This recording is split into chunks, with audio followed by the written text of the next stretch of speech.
Waterfront Cidurian merupakan salah satu program yang digagas oleh pemerintah Kota Bandung yang bertujuan untuk menata kembali kondisi bantaran sungai, yang sebelumnya merupakan bangunan liar yang dikhawatirkan dapat mengganggu aktivitas Sungai Cidurian.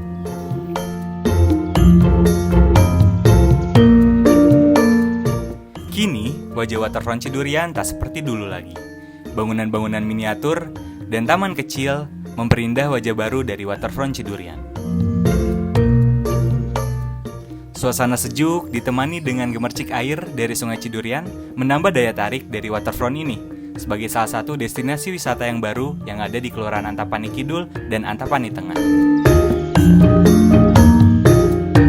Selain itu juga, kedua kelurahan ini memiliki banyak sekali kegiatan atau aktivitas sosial yang dilakukan secara sustainable, diantaranya adalah pengelolaan sampah. Pengelolaan sampah ini bertujuan untuk memilah dan memanfaatkan sampah. Sampah yang diolah dibagi menjadi dua kategori, yaitu ada sampah anorganik dan sampah organik. Sampah anorganik yang dimanfaatkan antara lain sampah plastik, botol plastik, kardus bekas, ban bekas, botol kaca, dan lain-lain. Sedangkan untuk sampah organik yang dimanfaatkan misalnya sisa-sisa makanan dan daun kering. Bank sampah.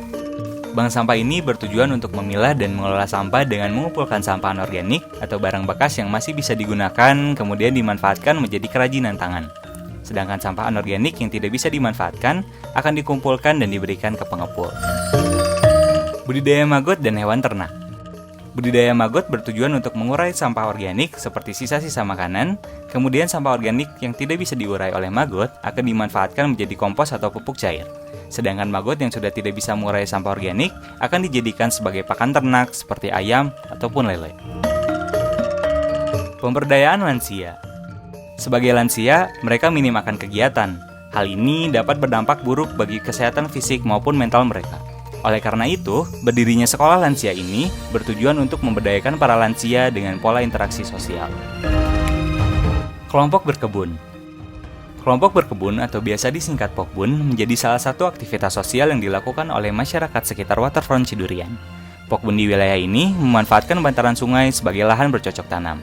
Terdapat dua jenis tanaman di daerah ini, yaitu tanaman yang dapat dikonsumsi seperti stroberi, kangkung, terong, cabai, dan pakcoy. Lalu ada tanaman yang tidak bisa dikonsumsi seperti tanaman hias. Yang unik pada kelompok berkebun ini, mereka memanfaatkan barang bekas seperti ember bekas dan botol bekas sebagai pot tanamannya. Mereka juga memanfaatkan air sungai sebagai media tanam, seperti tanaman kangkung yang ditanam di air pada botol bekas. Kegiatan seni tradisional. Masyarakat sekitar Waterfront Cidurian masih melestarikan seni tradisional yaitu kecapi suling. Seperti namanya, kesenian ini menggunakan alat musik kecapi dan suling, walaupun kadang ditambahkan dengan kendang sebagai variasinya. Lagu-lagu yang dibawakan pun bukan lagu Sunda modern, melainkan lagu Sunda yang lawas. Pelestarian seni tradisional ini bertujuan untuk menjaga keberadaan seni tradisional dari gempuran musik-musik modern yang lebih disukai oleh masyarakat secara umum. Dan yang terakhir adalah program kegiatan menata sungai. Kegiatan menata sungai ini merupakan salah satu bentuk kolaborasi pemerintah kelurahan dengan Satgas Citarum Harum. Kegiatan menata sungai ini biasanya dilakukan 2 kali dalam seminggu. Kegiatan ini bertujuan untuk menjaga kelestarian sungai, juga bantarannya agar sungai dapat berfungsi dengan semestinya. Program yang telah ada di sekitar waterfront ini akan diimplementasikan di Waterfront Cidurian, sehingga dapat menjadikan waterfront ini sebagai destinasi wisata yang baru di Kelurahan Antapani Kidul dan Antapani Tengah. Dengan mengangkat tema kita, yaitu kreatif, inovatif, tertata, dan andal, program-program tersebut diantaranya kelompok berkebun, bank sampah, budidaya maggot, kegiatan menata sungai, hingga pelestarian budaya Sunda. Program yang diimplementasikan ini bertujuan untuk membentuk satu aktivitas kolaboratif dari masyarakat dengan pemerintah kelurahan. Sehingga Waterfront Cidurian ini tidak hanya menjadi wisata berfoto saja, melainkan bisa menjadi wisata edukasi yang lebih terintegrasi.